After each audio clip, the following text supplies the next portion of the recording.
40% लोग मैग्नीशियम की कमी का शिकार हैं। इसको मैनेज करना बेहद जरूरी है, क्योंकि मैग्नीशियम की कमी की वजह से जिस्म के अंदर लातादाद मसाइल जन्म ले रहे होते हैं। दिल के अंदर सोजिश का बढ़ जाना, हार्ट बीट का डिस्टर्ब हो जाना, जिनको एरिथमियाज कहा जाता है, वो भी इसकी कमी की वजह से हो रहा होता है। होता कुछ यूं है कि जब जिस्म के अंदर मैग्नीशियम की कमी वाकई होती है तो दिल के अंदर जो हार्ट बीट है इसको कंट्रोल करने के लिए एक पेस मेकर होता है। वैसे तो वो न्यूरोलॉजिकली कंट्रोल हो रहा होता है, लेकिन वहां पे इलेक्ट्रोलाइट्स का रोल भी देखा गया है। जैसे ही मैग्नीशियम की कमी वाकई होगी तो मैग्नीशियम को रिप्लेस करने के लिए कैल्शियम सेल्स के अंदर दाखिल होता है। कैल्शियम के इन्फ्लक्स के बाद जो हार्ट बीट होती है वो इरेगुलर हो जाती है। इसके अलावा जो खून की शरेयानें जिस्म के अंदर होती हैं वो भी इसकी वजह से मुतासिर हो रही होती हैं। वहां पे भी मैग्नीशियम की जगह कैल्शियम जाना शुरू कर देता है और उस जगह को वो थिक कर देता है। ब्लड वेसल्स के अंदर जो फ्लेक्सिबिलिटी होती है, उनकी जो इलास्टिसिटी होती है, फैलने सिकुड़ने की सलाहियत होती है, जो कि खून के बहाव में मदद कर रही होती है, तो वो इसकी वजह से मुतासिर हो जाती है। ब्लड वेसल्स ज्यादा हार्ड हो जाती हैं, उनके ऊपर कैल्सिफिकेशन, इन सब चीजों के बाद पेशेंट हाइपरटेंशन का शिकार भी होने लग जाता है।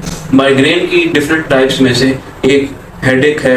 आंखों को और सर के हिस्से को माइग्रेन इन्वॉल्व कर रहा होता है। इसके अंदर भी जो ब्लड वेसल्स इस एरिया में होती हैं वो थिक हो जाती हैं और उसकी वजह से जो नर्व एंडिंग्स होती हैं वो इरिटेट होती हैं और पेशेंट हेडेक जैसे कंप्लेंट्स का शिकार होता है। तो इन पेशेंट्स के अंदर भी मैग्नीशियम सप्लीमेंट रिकमेंड किए जाते हैं। मैग्नीशियम की कमी की वजह से फटीग ज्यादा रहती है, पेशेंट थका हुआ रहता है, पेशेंट ज्यादा टायर्डनेस का शिकार रहता है, मूड डिस्टर्ब रहता है, एंजाइटी, डिप्रेशन मैग्नीशियम की वजह से ही ज्यादा होने लग जाते हैं। डायबिटिक और प्री डायबिटिक पेशेंट मैग्नीशियम की कमी की वजह से बहुत ज्यादा मुतासिर हो रहे होते हैं, क्योंकि खून में पड़ा हुआ ग्लूकोज का लेवल कम करने के लिए जब इंसुलिन खून के अंदर दाखिल होता है, ग्लूकोज को सेल्स के अंदर ट्रांसफर कर रहा होता है। लेकिन जब मैग्नीशियम की कमी वाकई हो जाएगी तो सेल्स की तरफ इंसुलिन की सेंसिटिविटी भी कम होने लग जाएगी, जिसका नतीजा ये निकलेगा कि इंसुलिन सेल्स के अंदर ग्लूकोज को ट्रांसफर नहीं कर पाएगा, पेशेंट इंसुलिन रेजिस्टेंस का शिकार हो जाएगा। 300 से ज्यादा प्रोसेस हैं जिनके अंदर मैग्नीशियम इन्वॉल्व है।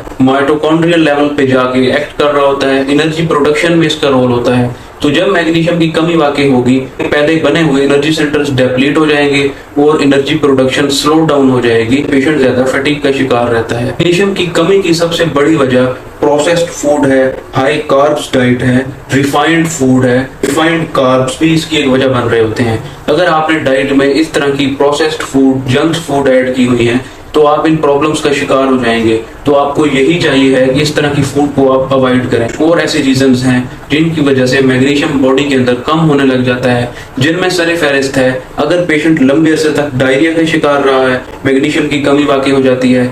अगर पेशेंट एंटीबायोटिक्स बॉडी में होने वाले किसी इंफेक्शन की वजह से ले रहा था तो भी मैग्नीशियम की कमी वाकई हो रही होती है। एजिंग इज अनदर फैक्टर जिसकी वजह से मैग्नीशियम के सेंटर्स डेप्लीट हो रहे होते हैं, मैग्नीशियम की एब्जॉर्प्शन जिस्म के अंदर स्लो डाउन हो जाती है। अगर पेशेंट अल्कोहलिक है तो ऐसे पेशेंट्स के अंदर भी मैग्नीशियम की मिकदार खून के अंदर कम पाई जाती है। कंडीशन में मैग्नीशियम की कमी को पूरा करने के लिए डिफरेंट डाइटरी ऑप्शंस को देखा जाता है, जिनमें सरफहरिस्त है डार्क ग्रीन लीफी वेजिटेबल्स। इस तरह की वेजिटेबल्स को अगर आप ज्यादा कंज्यूम करने लग जाएंगे तो आपकी बॉडी के अंदर होने वाली मैग्नीशियम की कमी अब पूरी होने लगेगी। Spinach, broccoli, avocado, salad leaves, वो ऐसे ऑप्शन हैं जिनकी वजह से आपकी जिस्म के अंदर हो जाने वाली मैग्नीशियम की कमी पूरी हो जाएगी। और डेली रिक्वायरमेंट जो कि 300 से लेकर 750 mg तक है, तो वो आपकी एक सैलड बाउल से भी कंप्लीट हो जाएगी। नेक्स्ट नंबर पे जितने भी फैक्टर्स थे जो कि मैग्नीशियम की कमी वाकई कर रहे थे, तो इस तरह के क्रिटिकल पेशेंट्स के अंदर मैग्नीशियम सप्लीमेंट्स भी प्रेफर किए जाते हैं, जिनमें सरफहरिस्त है magnesium glycine, magnesium aspartate, magnesium gluconate.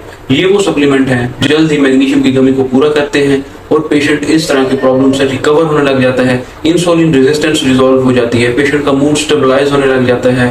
पहले जो नींद डिस्टर्ब रहती थी वो अब पेशेंट के स्लीप आवर्स भी इंप्रूव होने लग जाते हैं और पेशेंट इरिटेबिलिटी, एंजाइटी और डिप्रेशन से भी निजात हासिल कर सकता है।